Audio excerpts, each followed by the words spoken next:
be many diseases that fit with what you've worked out so far. No, that's what's so frustrating. It must be incredibly rare.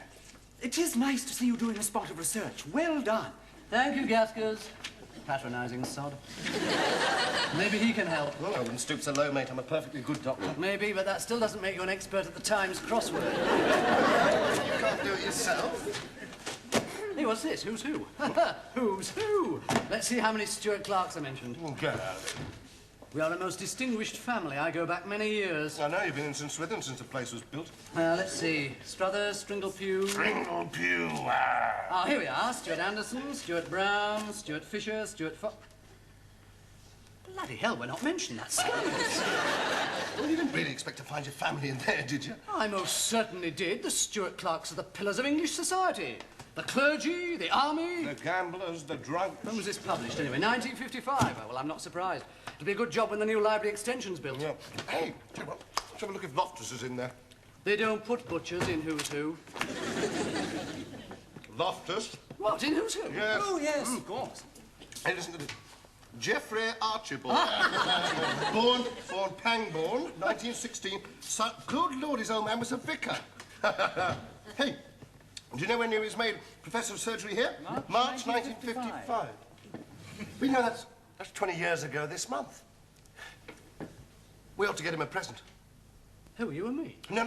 We'll make a collection from all the people on his firm. Oh, well, that lets me out. And all of his ex-students who are still here, it lets you right back in. What a wonderful idea, Duncan. I think it'd be rather a nice gesture, don't you?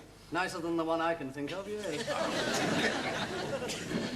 Kate and me, we're not in his firm. We're not even surgeons. You can't go giving presents to all and sundry. Oh, you mean haggis. I only did a year with Loftus, and I'm not mean. I'll put in 5p. Well, I'll put you down for a quid. All right.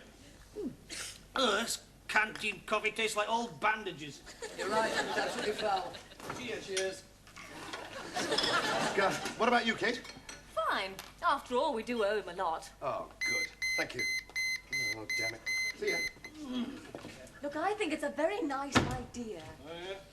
Seen Waring? Oh, he's just left, Sir Geoffrey. He was bleeped. I know, I believed him. Well, then he's probably gone to your office. Typical. Are you wearing trousers? Yes. Do you like them? No. I'd rather you didn't wear trousers on duty. You should be wearing a skirt. Are there any other fashion hints you'd like to give me, Sir Geoffrey? Yes, your skirt should come to below the knee, otherwise it's too provocative. Provocative? Not everyone in this hospital has a knee fetish, you know. Don't be insolent. What a nerve. Well, he's not even my boss. What's wrong with trousers? They're very comfortable and practical to work in. Yes, but they're a bit unfeminine. I mean, I think women should look like, well, like women. They should be dainty and feminine. Pink and lace with frothy blouses and ribbons in the hair. Is that what you think all women should look like? Not all women, no. Some should wear black satin underwear and leather thigh boots. Women doctors? Especially women doctors. Be a real tonic for the men's ward. Gosh, have we really been here 20 years? Let me see, Valerie was 9. Yes, I think you're right. Oh, dear, makes me so old. Yes, but you don't look as old as you are, Lady Loftus. Thank you, Duncan. That was very nicely put. How old do I look? 34? Coward. So you want to get him something? How nice. Yes. But, what things is he interested in? Nothing really, except medicine. Oh, great. We'll get him a bottle of medicine. And get that on the National Health. Now, let me see. Well, how much do you expect to collect? Well, I don't know. I was just going to ask donations from people who like him. Oh, well, that's not going to amount to much. Yes, well, that's what I said. The thing is the only hobby he lists in Who's Who is walking. Oh, we can buy him a pair of walking shoes. Oh, don't be stupid. You can't give him a pair of shoes. You've got to give him something special. Well, I meant Gold Army walking shoes. Is he interested in music? Well, a bit. He thinks professors ought to like music. But, of course, the one thing he really likes listening to is the sound of his own voice. I know. We'll buy one of those transistor radios with a cassette tape recorder built in. That way he can listen to the sound of his own voice or to music, whichever he prefers. Duncan, that's a splendid idea. Great. Good. Oh, look, you'd better go. Hey? Oh, good. Oh, yes. Look, go through the garden, just in case he's coming up the road. All right. Thanks very much indeed for your help. Bye. You're both darlings. Bye. I know Geoffrey will be very touched. You know, it's a good idea about that tape recorder, because I can get hold of this bloke I know who'll get us the finest possible machine. Off the back of a lorry. Certainly not. What do you think I am, a thief? You sure it'll be a good one? Of course it'll be a good one. Sure. At the best.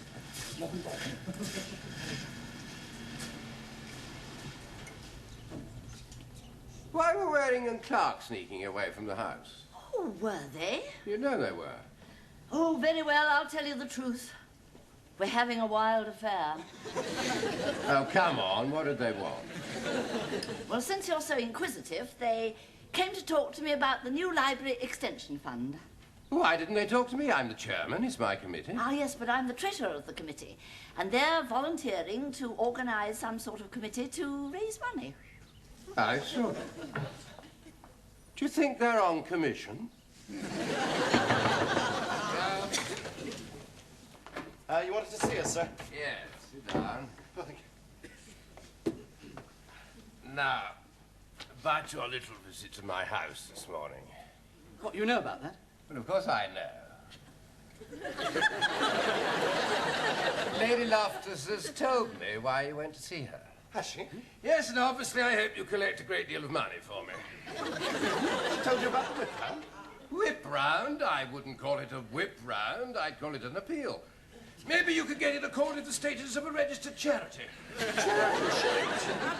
Now, let's talk about what you ought to buy with the money. I think the best thing would be books. They're always welcome. Now, the question is, how much money are you thinking of collecting? Well, I mean, don't you think you ought to leave the amount up to us? Oh, no. No, I want to make sure you don't pocket any of the money. I think about 1,000's the bare minimum. 1,000 what? 1,000 books. Yes, that's the minimum acceptable, so I think you ought to aim at collecting about £3,500. Of course, if you can raise more for me, so much the better. I'd be very grateful. You should be so lucky. I don't think I was thinking in terms of such a large sum. Oh, yes? Well, I'm always open to suggestion. How much did you have in mind? Well, we were thinking about the sum of £30. £30? God, how pathetic.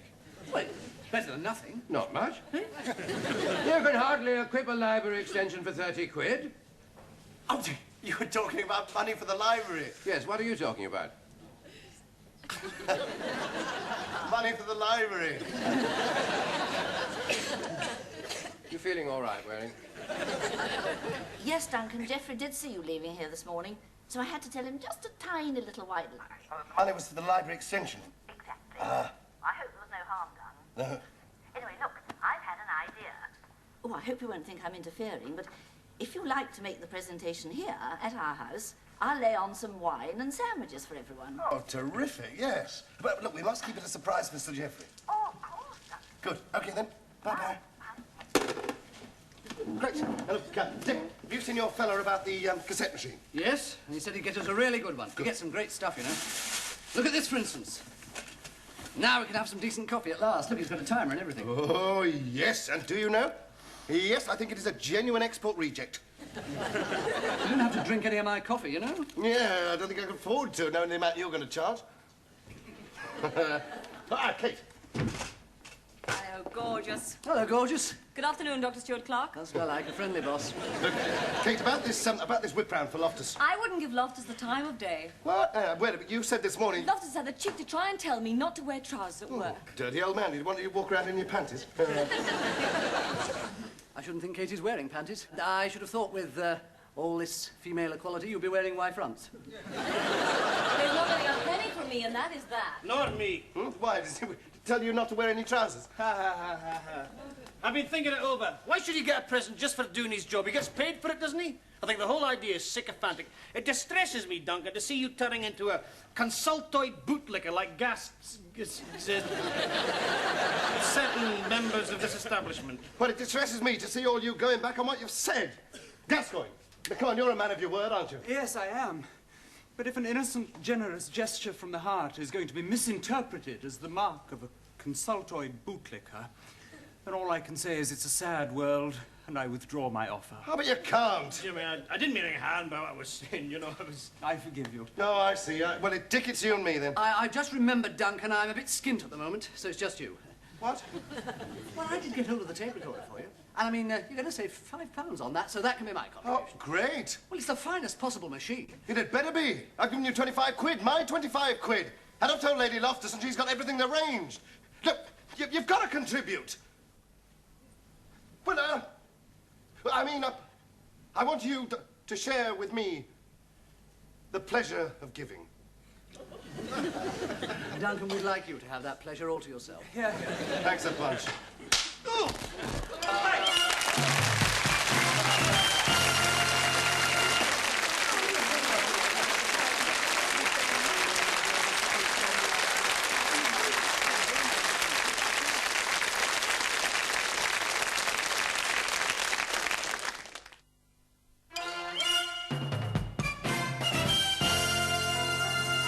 You see, it's got a super VHF radio and everything, and then all of this side is a built-in tape recorder.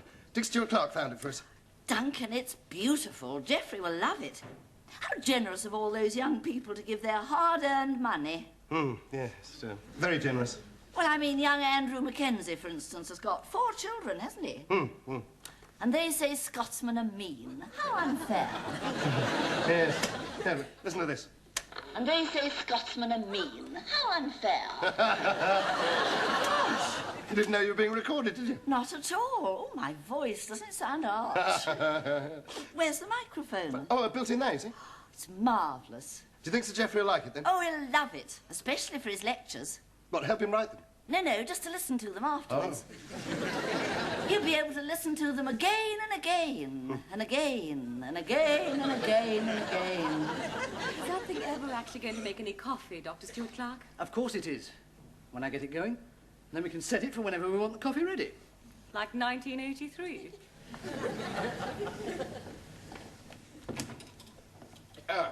Seen Duncan Waring? I haven't seen him all morning. Have you, Richard? Oh, he's gone out shopping, sir. Shopping? Never here when I want him. Always thinking about himself. I see, Dr. Wright, that you disobeyed my instructions. What instructions? You're still wearing trousers. I told you not to. Oh, I thought you were expressing an opinion. It's certainly no business of yours what I wear. I don't happen to be on your firm. It is my business. You treat my patients, they see you. You think they'll be shocked by this outfit? Yes. I don't agree. I think they might be shocked if I turned up in the ward in a G-string and nipple pads.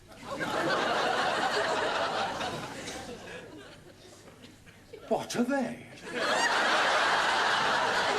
Quite frankly, Sir Geoffrey, I do think that what a doctor wears is a matter of personal taste. Get out of that skirt! This is not a skirt! This is the kilt. We Celts are not weak, pansy, effeminate Sassenachs who might wear skirts. God knows your country's degenerate enough for anything. You deny home rule to Scotland, you leech upon the Scottish economy. If it wasn't for Scottish whiskey and North Sea oil, you'd be bankrupt. My dear And we're sick of being patronised by you, well. Do you realise this? That the 4 Scottish universities are the 4 finest medical schools in Britain, including St Swithin's? Do you realise that you bloody English never built any motorways in Scotland till there was nowhere else left to build them? London to Leeds, London to Manchester, London to Slough, Leeds to Birmingham, Birmingham to Manchester, Manchester to Leeds. What about Scotland? So I say down with the trousers and up with the kilt. When you say out with the kilt, does that refer to the ladies too? I demand the right to wear Scottish national dress, and there's an end on it. Patients expect their doctors to be soberly and correctly dressed. Doctors in major teaching hospitals should wear a blue suit. I am wearing a blue suit. Yes, but you're a woman. And you're a silly old fuddy-duddy. What's wrong with silly old fuddy-duddies? Some of my best friends are silly old fuddy-duddies, eh, sir? Shut up, Clark. I'm sick of your feeble jokes. Hello, dear. Had a nice morning.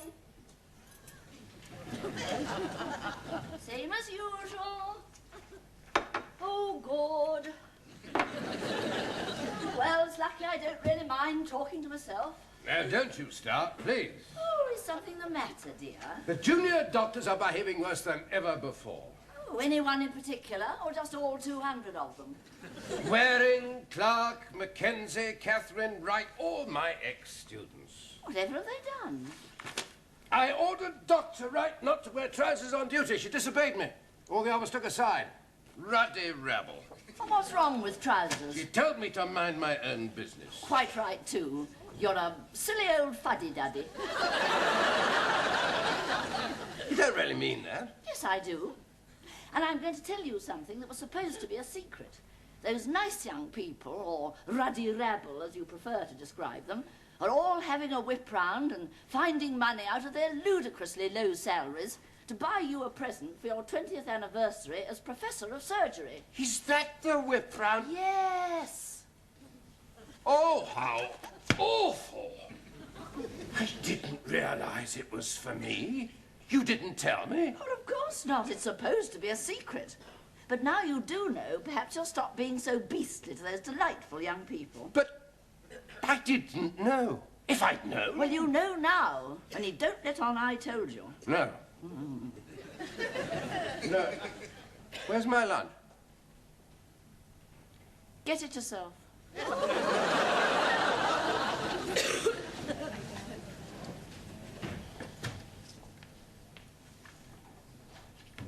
Must ring Duncan. Well, from what I've heard, Kate, you were rather outspoken. One must be diplomatic with one's seniors. A gentle tongue turneth away wrath. And plain speaking turneth away laughter. And like you, James, I'm not frightened of Sir Geoffrey. Like all bullies, he only picks on people who are scared of him. Scared of him? Oh, Sir Geoffrey. Ah, hello there. Sorry to interrupt your coffee break, but I won't keep you for a moment. It's, just that I want to apologize to all. I'm sorry to have been so high-handed with you, Catherine. It's none of my business what you wear. You must wear trousers if you feel so inclined. Well, thank you, Sir Geoffrey, and I apologize if you felt that I was being rude to you. Not at all, my dear. You were absolutely right. I admire your forthrightness. It's just that I'm rather a conservative dresser myself. Like young Gascoigne here. We're both old, fuddy-duddies. Hey, James. And Andrew. Apologies, apologies, apologies. I like a man who's proud of his ancestry. We Loftuses of Pangbourne go back for several generations. Do wear your delightful kilts any time you feel like it. Oh, thank you, sir. Of course, I'd never dream of wearing my kilt on duty. I was just making a point, you know. And point taken, Andrew. Point taken. I've no intention of insulting you, even though your Scotch dress does rather look like a skirt. Geoffrey! As Dr. Mackenzie insists on wearing his Scottish national dress, I thought I'd just even the balance for you by wearing the English national dress.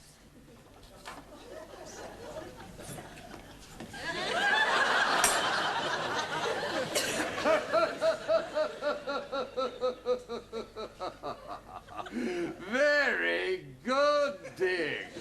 What an excellent joke.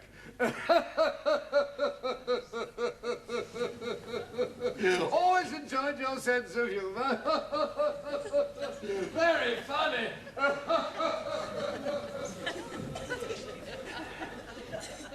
Well, that was a complete waste of time and money. I was hoping he'd burst a blood vessel. Coffee, anybody? Now, look, you lot. What are you wearing that for? Oh, it's a new operating gear. I was modelling it for Loftus. No, everybody, fellas, and Kate, come on. Look, I know how you all feel, but I'm going through this presentation whether you contributed or not. Because Lady Loftus has laid on a spread, and well, I'm going to say that this is from all of us. Well, actually, Duncan, Sir Geoffrey's been in here and he's apologised to us all. He backed down completely. Yes, he's regained my respect. I've forgiven him. He'd be delighted to hear that. Oh, that's great. Well, look, here we go. This is the machine Dick got for us. Isn't Look at that. Now, that costs 25 quid, right? So I'm his registrar. I'll put in 10 quid. That leaves, what, £3.75p for the rest of you four. Is that all right? Oh, of course. Very reasonable. Absolutely He's delighted. 75, but I got hold of the machine. We'll all contribute, Duncan. I'm so pleased, you know, because Lady Loftus just phoned me to say the secret's out. She did what? But she have to tell Loftus about the present. You know, that's why I'm so pleased that you're all agreed to go...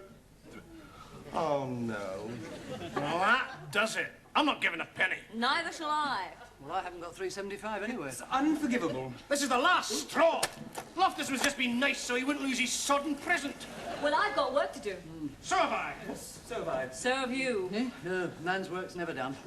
Bye, Duncan. I'm sorry. Now, look! You all said you'd chip in. Well, if you back out now, they're going to have to lay out 25 stinking quid for the old sod myself. And I just don't see why I should be the only idiot sentimental enough to lay out good money for that boring, antiquated old butcher. Please. Oh, well, I suppose. Oh, thanks a lot. Too bad. Oh, God, it's recording. Dick? No, it's all right. Just push the bulk erase and it'll clear the whole tape. Oh, good. Hey, look, if we've got to be there in half an hour, some of us have got to get changed. Right. It's got all the latest gadgets, you know. Is it? Oh, yeah, it's the same make as the coffee machine. Really?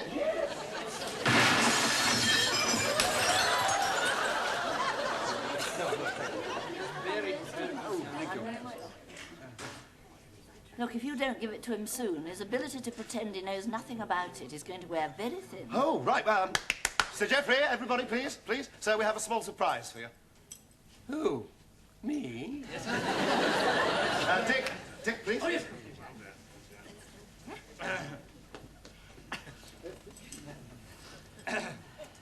From us all, sir, your ex-students, old and young. Ye gods, whose idea was this? Duncan. Duncan. Oh, Duncan, that is very Sir Geoffrey, well, I would like to... this 20th anniversary of your professorship marks a milestone in the career of a great man, a great surgeon, and a man I think we're all very proud to know. Please accept this gift from us with our affection and gratitude.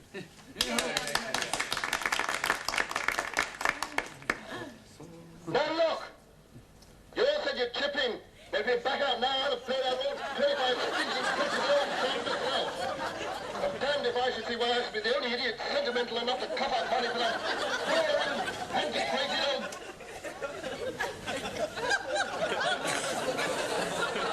You can be persuasive, can't you? It records frightfully well, sir. Yes, but you might have some trouble rubbing things out. Thank you, Waring. Thank you very, very much indeed. They do say it's the thought that counts, don't they? Oh, there we go. Thank you very much indeed.